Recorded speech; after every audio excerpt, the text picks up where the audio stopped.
జైనత్ మండలం లక్ష్మీపూర్ గ్రామంలో బుద్ధ విహార్ నిర్మాణం అయినందున అందులో గౌతమ బుద్ధుని విగ్రహ ప్రతిష్టాపన కార్యక్రమాన్ని ఏర్పాటు చేశారు. అందులో ముఖ్య అతిథిగా జోగురామన్న గారు పాల్గొన్నారు. గౌతమ బుద్ధుని ప్రార్థించారు.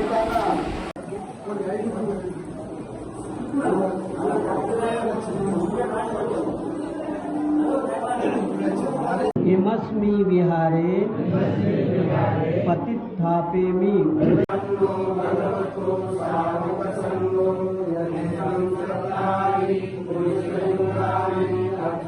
सुगरोत अप्पकेचो च सलकरोते संतिन्द्रियो च निपकोत अप्पगमो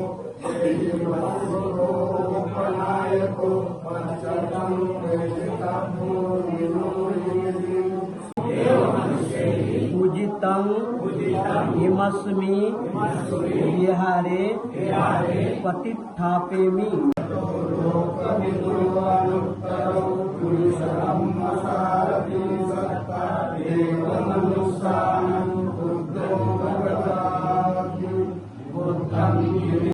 बाबा साहब अम्बेडकर की जय। गुरु बाबा साहब अम्बेडकर की जय।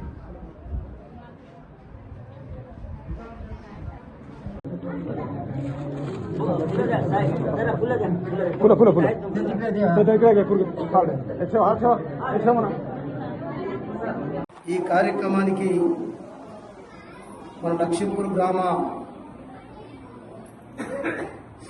అందరికీ పెద్దలకు, మా అక్క చెల్లెలకు, అన్నదమ్ములందరికీ మరియు ఈ గ్రామానికి సంబంధించినటువంటి పుర ప్రముఖులందరికీ కూడా పేరు పేరున జైవ్యం తెలియజేస్తూ చాలా సంతోషం. మన బుద్ధ భగవానుడు ఇలా మరి వారి విగ్రహ ప్రతిష్టాపన జరిగిందంటే శాంతితో కూడుకున్నటువంటి మార్గం వారు ఎంచుకోవడం జరిగింది. బుద్ధ భగవానుడు అంటేనే శాంతి. ఇలా శాంతి మార్గంలో మనం అందరం ప్రయాణించాలని చెప్పి ఇప్పుడే బంతిజీ గారు ముందు మనం మారాలి, ముందు మన ఇల్లు మారాలి, మన కుటుంబం మారాలి. మన కుటుంబం మారిన తర్వాతనే మన గ్రామం, అట్లా అంచెలంచెలుగా ఈ సమాజాన్ని బుద్ధుని మార్గంలో తీసుకుపోవటానికి మనందరం ప్రయత్నం చేయాలి. అప్పుడే కేవలం బుద్ధ భగవాన్ దగ్గర మనం అయితే పంచశీల సూత్రాన్ని మనం ఎప్పుడు మరి ప్రతి సందర్భంలో మనం అందరం కూడా వింటాం, మాట్లాడతాం. మరి అవన్నీ కూడా మనం ఆచరణ తీసుకురావాలన్న ఉద్దేశంతో ఇలా ఇక్కడ ఈ ఆలయం వెలిసింది.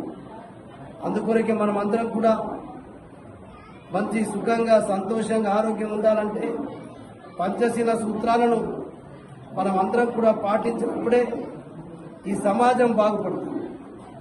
బుద్ధ భగవానుడు ఒక అందరి భగవంతుడు. మన జాతికే, భారత జాతికే ప్రపంచంలో కూడా అందరూ పూజిస్తారంటే ఒక బుద్ధ భగవానుడు.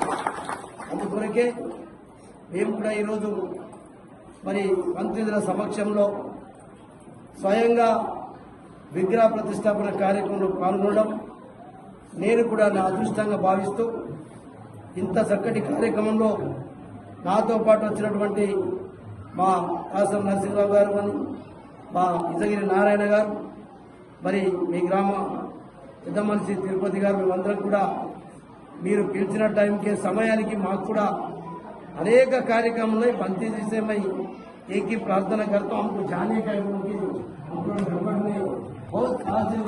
मेरा लिस्ट में 25